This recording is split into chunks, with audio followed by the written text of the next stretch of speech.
so let's look at a few other examples. Let's look up here in box number 1. And let's say that we want to go from South's hand to North's hand. How many entries do we have if we're sitting in South's hand and we're wanting to go to North's hand? Well, we have 1 entry. We have 1 winner and we have 1 smaller card, right? If we were going from North's hand to South's hand, how many entries do you see there? If you're sitting in North's hand and you're trying to get to South's hand for that repeat finesse, how many entries would this suit provide you? And you can go ahead and use your questions box there. Pop the answer in. If you're on an iPad, you want to use your question mark. And if you're on a desktop, look for that orange rectangle with the arrow there. All right, so we have 2 winners.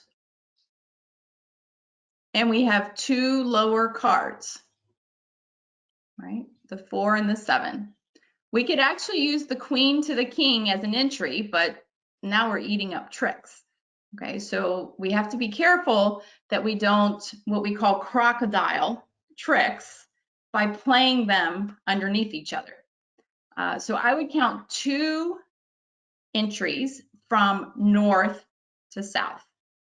What I have on the screen here is going from south to north, and what I did was just reverse it. Okay, so I would count the 4 of spades to the ace as entry number 1, and the 7 of spades to the king as entry number 2. Okay.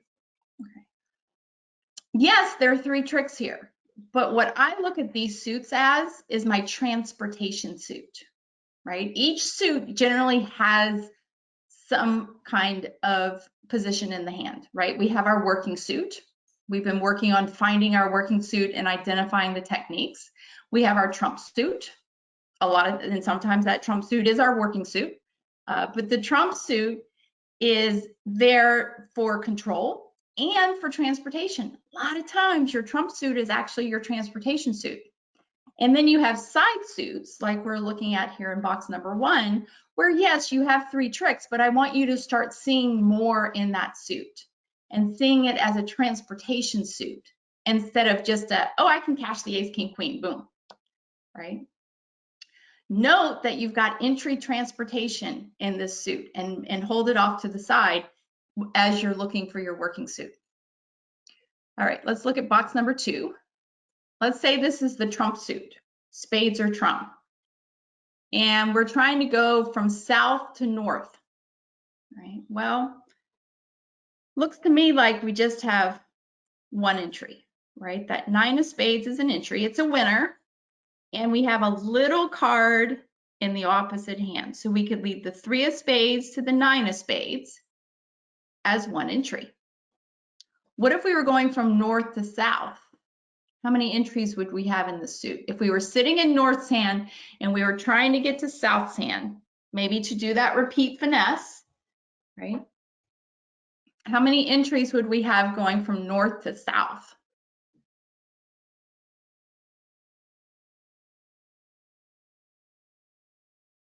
Right, with all these big cards, it's basically how many cards do you have in the short hand, right? If I added, say, the 2 of spades to North's hand, well, then we would have 3 entries going from north to south, right? Or if I were to add the 8 of spades, so I have 4 there. In theory, I could go from North's hand, right? I could play the 9 of spades to the 10. I could play the 8 of spades to the jack. I could play the 4 of spades to the queen, and I could play the 2 of spades to the king. I could have 4 entries. So it's dependent on how many little cards you have opposite your big cards. So for me, I would see this as my trump suit. Yes, I need to get the kitties off the block.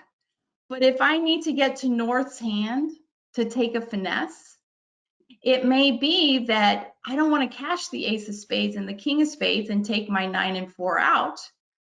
I may want to go over, travel over to the 9, take my finesse, and then continue pulling my trump, right? So opening up the idea that the trump suit could be your transportation suit because you often have entries back and forth between the two hands.